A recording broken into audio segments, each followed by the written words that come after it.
Alright, so I made a video, a Junkrat video, quite a bit ago, basically going over what I like about Junkrat and some of the stuff, just some neat stuff about Junkrat that I like. And I figured, you know what, I want to do this for like all the games that I play because I like talking about them. And one of them is Paladins. So I made a longer version. It's about an hour and a half, but the thing is nobody wants to watch the longer versions. They're way too long. Nobody's going to watch the whole thing. And I do them more just because I find it fun and I don't want to leave anything off the table. But this will be a shorter version. So I'm going to make this one a shorter version, just hit bullet points and basically what I like about the characters. So Tiberius is by far my favorite character in Paladins, and Paladins is a lot of cool characters, but Tiberius is my favorite.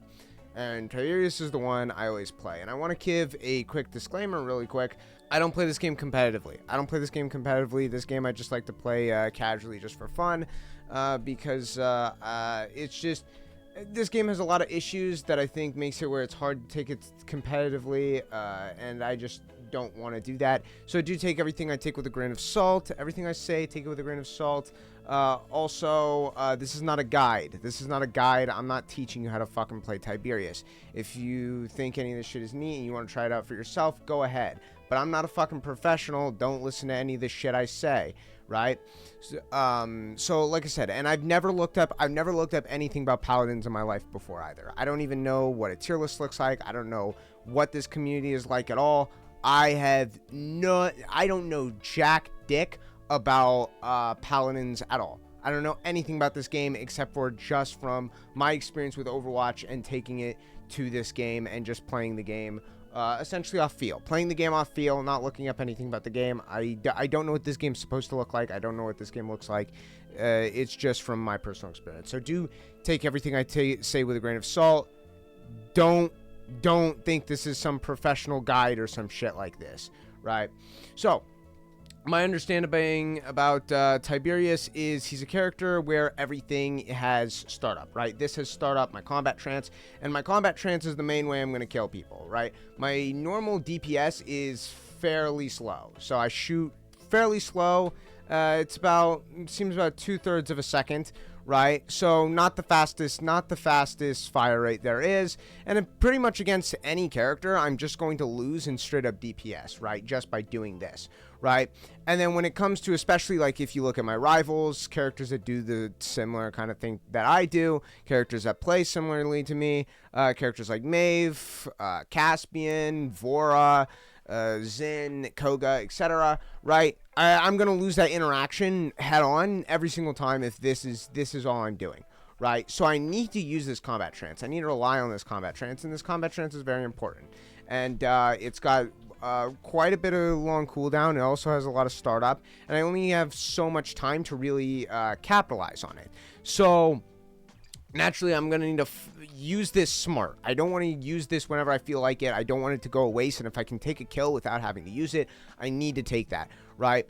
And as well as this has startup. Heavy Blade. Heavy Blade is a great move. It slows down your opponents, as well as it's faster than your normal projectiles. These projectiles they're not the slowest in the world, but they ain't the fastest either. This, the Heavy Blade, much faster in movement speed. However, it does have that startup. So this makes it kind of like when I was talking about Junkrat's Mine is good for either you start your assault with Junkrat's Mine or you finish your assault with Junkrat's Mine, right? Finish off the enemy with Junkrat's Mine or start it with it. And it's kind of the same sort of idea with this, with the Heavy Blade, right? Either I'm going to finish off an enemy that's trying to run away, especially because they can't guard behind shields, they can't stay behind shields, they can't do anything like that, or I'm going to just slow down the enemy, making it easier where I can jump on them and dive on them and do all the kinds of things that I want to do, right? So it's kind of, I have to pick and choose, right? As well as I want to take this sword back as soon as possible by clicking the recall, because my cooldown doesn't start until that sword is back into my hands. So if I just leave it there, the cooldown will never start, and I'll never really get it back, right? Now, retracting the blade does have some interesting neat things with it too that add a lot of depth as well, right? So I can throw it, and then I can also kind of use it as a bit of intel, because you can sort of see around pillars and whatnot. And I like to do that sometimes, because no matter what, and this is something that I've learned from playing Rainbow Six Siege and Valorant and whatnot, and this is a very important factor that people really do underestimate, is the power of intel within the hero shooter genre. In both Overwatch and this game as well, and hell, even fighting games, I'm not going to operate without intel. I'm not going to operate without knowing this is a fight I can take, this is a fight I can win, right? And just simply the fact of throwing my sword, and if they get hit or not, it doesn't matter. That's intel. If they're not there, if they're there, it does not matter to me. I know that someone's there, and or someone's not there, and that's a piece of information I can use. That's a piece of information I can capitalize on. And the same thing goes for his chakrams. Even if I'm not looking, I can kind of scout around, especially in tight hallways. Now, this isn't my favorite training mode. This is probably one of my least favorite training modes, but I can throw my chakrams in places I think people might be, certain hallways and whatnot, and sort of just scan and poke and prod around like that. You know how like blind people, they have those walking sticks, and they'll start tapping around, just trying to feel around, basically. I can do the same kind of thing with my chakrams, basically just tossing them at random angles and random hallways when I feel like it. When I'm bored, I can sit here and just kind of throw shit around, and sometimes it might hit somebody, and that's intel that I can work off. I'm not necessarily, when I'm bouncing these off walls, unlike someone like Junkrat, I'm not necessarily trying to kill you, right? I'm just looking, and I'm using this as basically an extra pair of eyes. Like I said, this isn't the nicest training mode. This isn't the best to show this off. But like, I'm probably going to be cutting in a lot of footage here and stuff like that of just examples of what I'm talking about, right? Right, but like something like this, right? So I can just kind of poke and prod around and see where people are at, and get a rough general idea. And it's just, you might as well, as long as you're not fighting anybody, you might as well just kind of do that, right? And the same thing goes for the sword. If I can use it as intel, like I said, if I'm just peeking right there, I just peek for a second, especially someone like Cassie, Canessa, Vivian, someone who can really fuck me up if I try to peek wrong. Like I said, I can throw that sword there, and then move out of the way, and then just try to move out of the way, move in and out, and sort of get a little bit of intel based on that. So, like I said, the heavy blade has multiple uses. It's intel.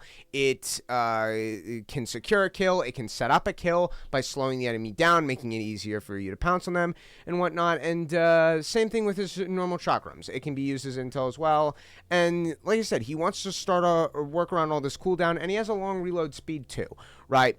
And this is where I always run the loadout that is Vicious Assault. The other two loadouts I don't care for. Vicious Assault is the one I run. I don't know if it's meta. I don't really care either. And this is my card build as well. I don't really care too much I don't know what the meta is either, right? Always keep that in mind. I don't know what the fucking meta is. I don't know. This could be the most scuffed, boof-ass fucking shit ever. And I'm sure there is some, like I said, like a lot of games like League of Legends, or like, just like a lot of games where you got to buy items and whatnot. It's like, it starts out where it's like, oh, it's up to your choice and whatnot. But in the end, there's really one perfect way to play a character, or like Street Fighter as well. Like, you got V triggers and whatnot, right? In the end, there's really only one way to play the character. And it's like, you got to play them in that way. If you're not running these V triggers, if you're not running these V skills, if you're not buying these certain items, then it's like, what are you doing, my man? Right? So it's like, it's kind of that sort of thing. I'm sure the Paladins has the same sort of issue. I'm sure, like, all this stuff. But like I said, I don't fucking know what I'm talking about here, but this is what I run, and this is what I find that gives me a lot of success, right? And this is what I find works for me, and I think it's pretty good, right? And provides a lot of options. So, Vicious Assault. This is how Vicious Assault, this is the real beauty of Vicious Assault, is at first you think it's something like Winston's Jump, right?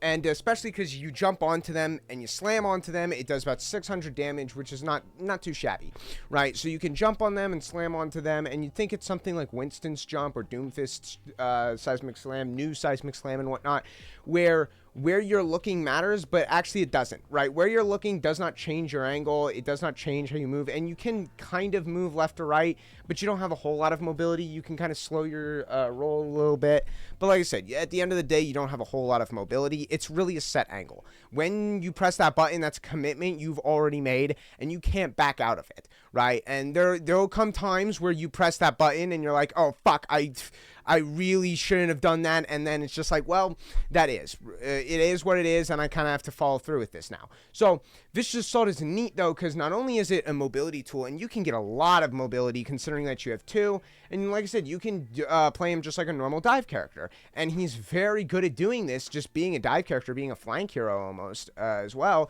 with his extreme amount of mobility, being able to just jump in, cause chaos, do what he needs to do, jump out when he's scared. And like I said, he covers a fuck ton of distance, a shit ton of distance.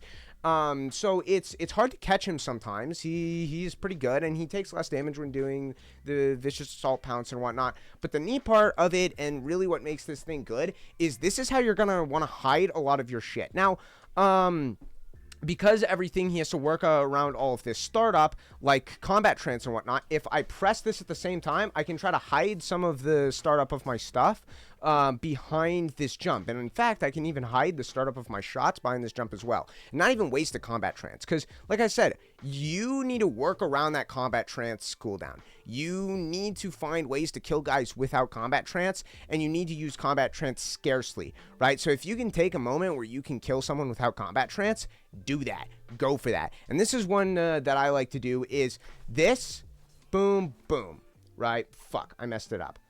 Right, so you can do something like this, boom, something like that, right? Something along those lines, land on them, and this will kill them instantaneously, right, if you do this right. So I can basically, what I'm doing here is press the Vicious Assault when you jump. The moment you do, not Vicious Assault, Crouching Tigrant, that's what the leap is called. The moment you do your leap, you hold down the left click, right? And this will hide the, basically hide the animation of throwing it. And what they see is a big fucking furry ball of this death, essentially, just leaping at them, right? Because this is their perspective. So they're not really going to see a whole lot. And basically, you're going to throw that first chakram, jump, and this will essentially cancel. I mean, it's not really a cancel, but it'll hide the animation of him throwing the chakram. As well as you're going to throw the next chakram at the climax of their jump. If they get hit by that second chakram, they're dead. Right there, they have a 50% HP, and they've only processed half of what's going on. And by the time they're thinking about all that shit, boom, you land on them, and then hold down the left click, and that's like 1,000 damage right there. You're almost getting 1,200 damage if you can just basically just boom, and it looks like it's just one impact right there. So that's kind of a neat way to sort of try and get around combat trance if you need to do that, is basically just try and hide some of the animations and kind of hit them before they really process what's going on. Like I said, they can move out of the way. There's a counter to a counter. This is just a thing in any well-designed game, paladins, fighting games, anything like that, not Overwatch. But there's always a counter to a counter. There should always be a counter to a counter. There's never a perfect answer for everything, right? And it would be really fucked up if it was just like, boom, I could do stuff. So, like I said, if they know what's going on, they can move out of the way and stuff like that. But it's sometimes in the heat of the moment, especially when a lot of shit's going on, when you're thinking about a lot of other things, it's hard to know what's the hell's going on. And it doesn't look like you're taking that much damage, and then boom, you're dead, right? It kills you really fast. Especially without trying to use combat trance, because when he does this, the thing you're going to focus on is him jumping up in the sky. You're not going to be looking at the chakram. You're not going to try and move out of the way of the chakram. You're going to be focusing on him flying up at you at the sky, right? So you can throw that chakram. They're not looking at that chakram, and it's pretty easy to hit them with this, especially if you've already hit them with heavy blade. They can't really move, and then you're at the climax of their jump. Within that distance, you're pretty much in your effective distance where they really can't react and move out of the way. And then you land on them, and it does like 1,000 damage, right? And they don't get a warning or anything like they normally do when they get to critical HP. So yeah, that's the neat stuff. So basically, I just want to jump around, just do a normal dive game plan. Jump around, fucking wreak havoc and whatnot. And it's just like, okay, that's cool and all. But the thing that I think really makes this character shine, really makes him pop, and really makes him my favorite character is his ultimate. And his ultimate is fucking sick. So, like I said, he's got long cooldowns. He's got long cooldowns and a long reload, and he has to work around those things and try to basically find the best time to use all of that stuff. And usually you'd think, okay, with something like that, I'd want Chronos, I'd want Deft Hands. Those are the first things you're going to get. No, fuck that. You want morale boost. You want morale boost, right? This ult seems like the most mediocre, lame-ass ult in the game. But this is actually such an amazing ult, and my favorite ult in any video game, actually. It is the coolest ult ever. It is so fucking dope. So, not only just like the combat trance, and heavy blade and whatnot, this ult also has startup. So I can basically try and hide it behind Vicious Assault, use my ultimate to hide the startup, because there's no reason, because if I'm just going to do it, I can't do anything. I'm completely inactive while doing it for almost like a whole second, right? When I use my ult, I'm basically completely inactive. So I don't want to just be sitting here doing all of this shit and being vulnerable and all of that. But this ult seems fairly mediocre at a first glance. At a first glance, it's a fairly mediocre ult. But it comes back really fast. It comes back really fast, especially with the card that I have. So the card I run is, I 5 this one. Generate 3% ult charge every 1 second. Combat Trance is active. Now, these Combat Trance cards are usually supposed to be used more with the other one, the Predatory Instincts. But it still works well with this, and I'm still building, like, it's 12, maybe 15% every time I use Combat Trance, right? And it's especially good before you can even buy Morale Boost. But when you're able to max out Morale Boost, this really changed the character fundamentally, right? Normally, early game, I'm basically just going to play very safe. I'm going to work with my team, and I'm not going to try and get too ballsy, right? I'm not going to try and get too crazy, and when I can take a kill, when I can take a fight, I'm going to jump in, do all that shit, jump out. And I'm going to play very safe. I'm going to play very safe and always be within proximity of my team, always be in eyesight of my team in case anything goes south, right? I don't want to be caught with my pants down. I don't want to be caught without Combat Trance. I don't want to be caught without without Crouching Tiger. I don't want to be caught without my abilities, right? But when I get a Morale Boost, I don't give a fuck, because this shit comes back so fast. This ultimate comes back so fast, and it seems fairly mediocre, right? It does about a quarter of your health. It's basically a swift strike, like the Genji, right? And then you have that twirly spin thing, which does about 900 damage. So a little less than 50% HP for the average character. The average character is 2,200. You do 900 damage, you can do the math. So basically, two of these slammy jammies, right? 2 of these slammy jammies will pretty much leave them in 1 HP, and then you can finish them off with the Swift Strike he has, right? In the Swift Strike, it's unreactable, right? There's really nothing they can do about it. They can't react to it. They can't move out of the way.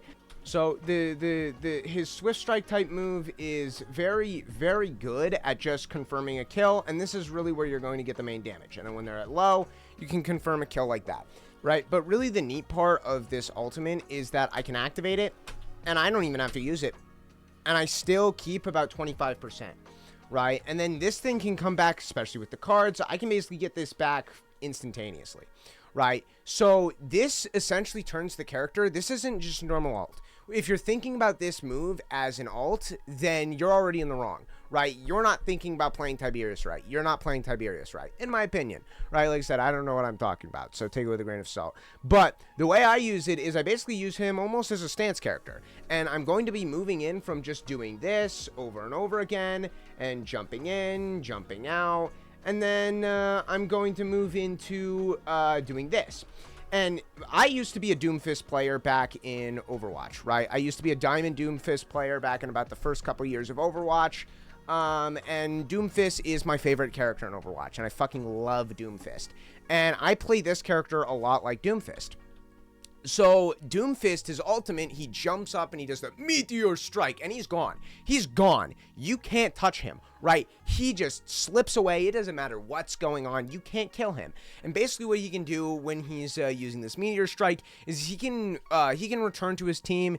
He can do all that kind of stuff. But the thing that really makes it strong is he can overcommit. Because Doomfist, he needs his abilities to get in, he needs his abilities to kill you, and he needs his abilities to get out.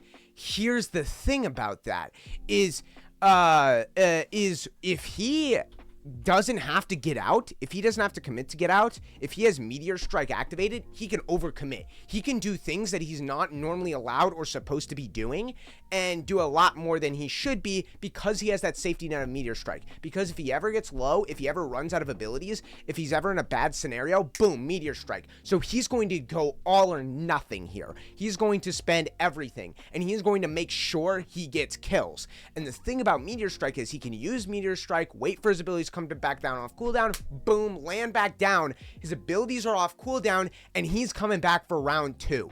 So he can do a lot with this ultimate. This ultimate isn't just a big jump slam type move. No. This ultimate is a reload. This ultimate basically gives him a second shot at raping your backline, for lack of a better term, right? So, but the thing is this ultimate is the same thing, but better, right? Because when I use this ultimate, I get 2 moves now. I can do the dash slice, I can do the slam and whatnot, but I also get my abilities start on cooldown, right? So I can go in, I can go ham. Let me use all of my abilities as much as possible. Boom, boom, boom. Let's say I'm just going ham.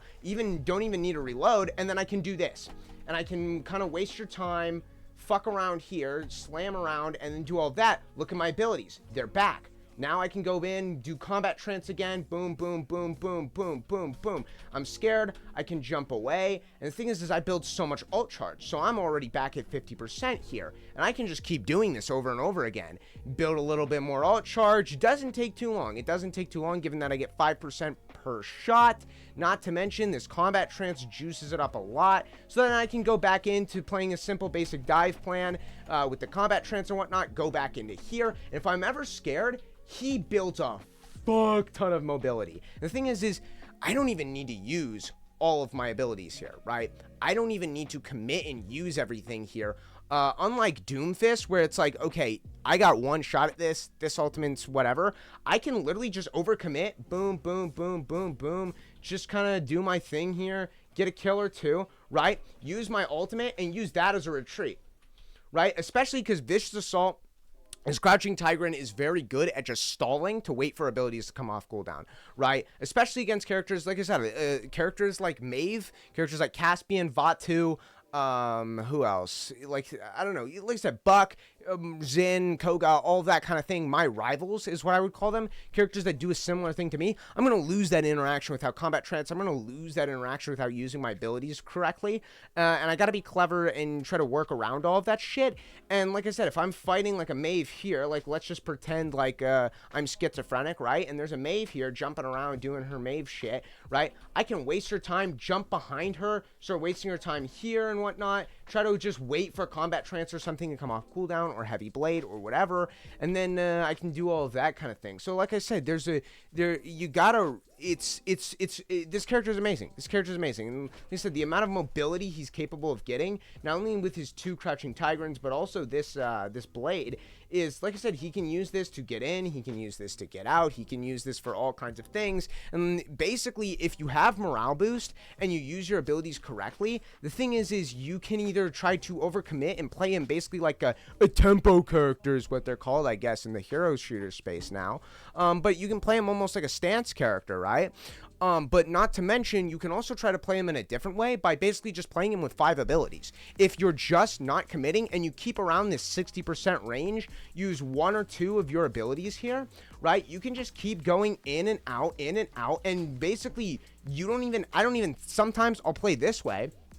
Instead of basically playing him like a stance tempo type character, I'll play him like essentially basically he just has 5 abilities, right? Because I can go in and I can do this kind of thing, basically finish off an enemy with this, maybe do a slam, and then I can just take this out, and then boom, boom, boom, and it comes back so fast. And I don't need to use 3 abilities. I use 3 abilities there, but I could use 1, I can use 2. That's perfectly fine. Like I said, just use them as escape. Basically, I can get 3 Crouching Tigrans out of this, maybe 4, right? So it's just like I said, I can finish off the enemy, boom, and then just kind of do that. And then, like I said, this is fine. This is more than fine. But here's the thing about Tiberius is, and here's the most important thing and the thing that makes him the strongest.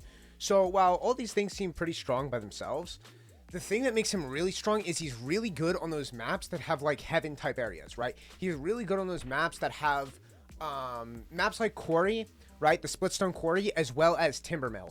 Those are his best maps, and that's where Tiberius really fucking shines, because no other character can move around those. Like, basically the way those maps are structured is you have these on both ends, there's these large areas, right? These towers that people can stay on top of with a fairly large drop, and then on the both of the sides there's basically another towers where people can have a higher advantage. So there's going to be a lot of areas where with higher advantage. No character in the game except for maybe Vatu can move around those things nearly as well as Tiberius can, because Tiberius can jump between those things fairly easily. And the thing is he's not losing anything like Coca or Maeve or something, right? They can jump between those, but they're gonna have to use abilities that they need to use to kill you, right? They're going to have to use resources to just for their mobility that they also need to use the same resources to kill you.